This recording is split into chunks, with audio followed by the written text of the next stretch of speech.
Hello and welcome back to Macatthemovies. Today I'm going to be reviewing for you the film Prey.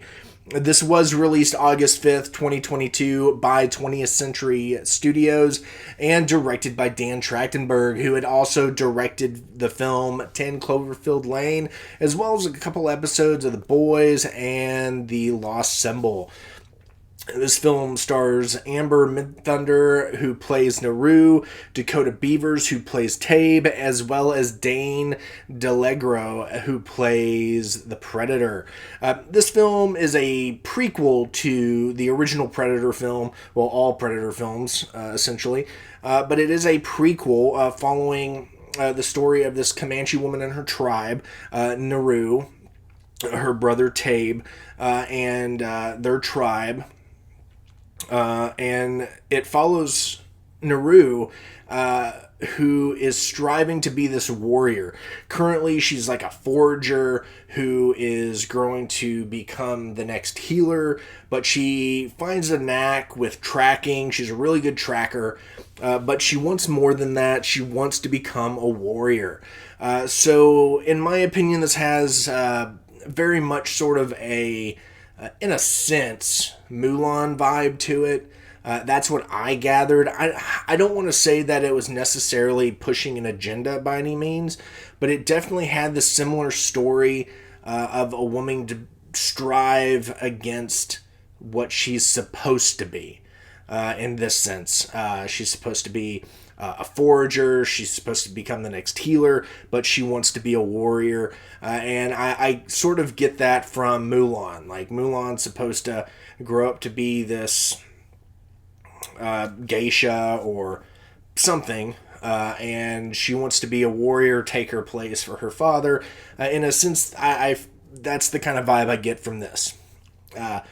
But while she is working to really push toward becoming a part of this ritual, she's constantly pushed back, told she's not ready, and that she's a woman, so she shouldn't be or can't be doing it anyway. She's not strong enough, she's not fast enough, and just kind of keeps on getting pushed down until one day her brother's like, wake up, it's time.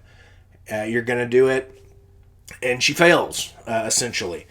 In the process, she's going one-on-one with this mountain lion when the Predator's starcraft sort of illuminates the sky, distracts her, and she ends up getting knocked down by the mountain lion, and her brother saves her.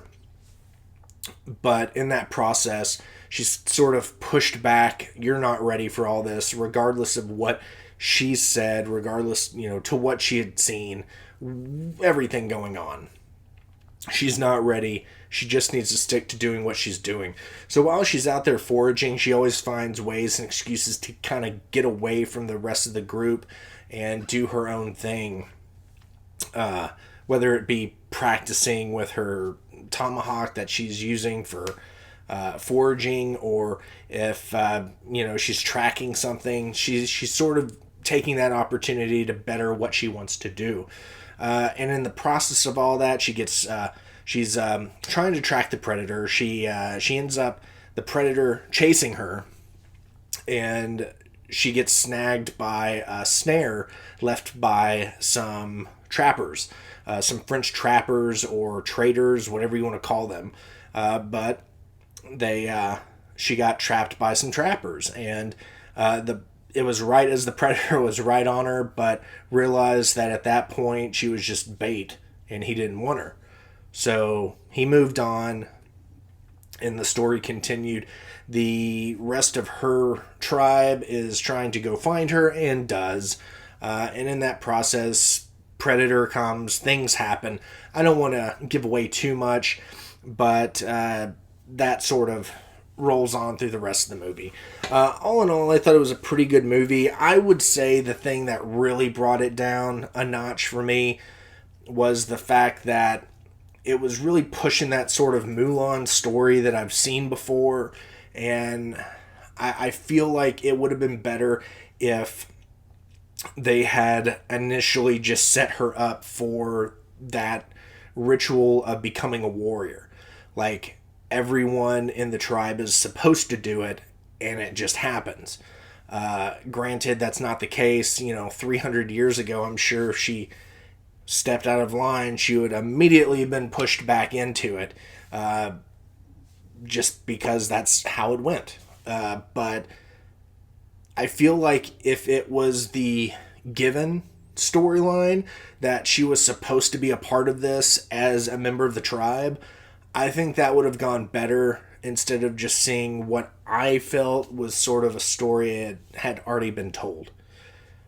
Granted, every story is just the same thing retold 1,000 times over, but I feel like this would have been a little better, and it would have had that overall equality, which kind of seems like is what everyone's striving for, just in general. So I feel like if it kind of pushed toward that a little bit, I mean, it's a sci-fi movie with a spacecraft in the sky, Predator coming down 300 years ago. I mean, if they can't fudge a story, then, what's the point? But I feel that, like, that really took away from the overall story, and that she should have just sort of been pushed into that as just part of the tribe, the ritual process. The thing that really saved this movie for me and really made me wish it was in the theater, if this movie was in the theater, even though I would have seen it at home, I would have gone out to see it on the big screen. The sprawling landscapes in this movie are absolutely beautiful. If you've seen this movie, then you know it is just wonderfully shot. I was talking with my friend Chase, who's been on the channel before, and that was the very first thing that he and I both agreed on at the very beginning of discussing this film, was the landscapes. I mean, it was just beautiful shots of just what seemed like untouched land. And it was absolutely just phenomenal. I highly recommend you see this movie, if for that alone. It is absolutely beautiful, and you get it throughout the entire movie. Even some spots that are kind of close up in a sense, it's just beautiful. But alas, we're sort of in this place in our society where convenience outweighs purpose to a degree. So, why go out to a movie and spend $20 and then an extra whatever just to get a little boost in picture? I get it. We're sort of going away from that. I'm sure the whole theater outing process is eventually going to be nothing. Everything will just be at home, and that'll just be the way it is. But for now, I think this movie at some point in time needs to get a theatrical release. I think it would have been amazing to see on the big screen. Even not necessarily IMAX. If I could have seen it in IMAX, the bigger the screen, the better, in my opinion. It was just beautiful. But all in all, I really did enjoy the movie, but I give it a solid 3 stars out of 5. I think there was just room for improvement in the storyline. And that's pretty much that. The whole scenery was what really saved it for me. A lot of the Predator scenes I really enjoyed. A lot of the fighting and the battle scenes I thought were pretty good. But all in all, the storyline sort of took me out of it. But did anyone out there see it? Did you see it? Did you like it? Did you hate it? I heard mixed opinions about it. I really enjoyed it. I had friends that said they fell asleep to it. So, what did you think? Jot that down in the comments below. Smash that thumbs up if you like the review. And subscribe. Hit that notification bell to let you know when I have new and exciting videos coming your way. And as always, thank you for stopping by, and I will see you next time. Bye.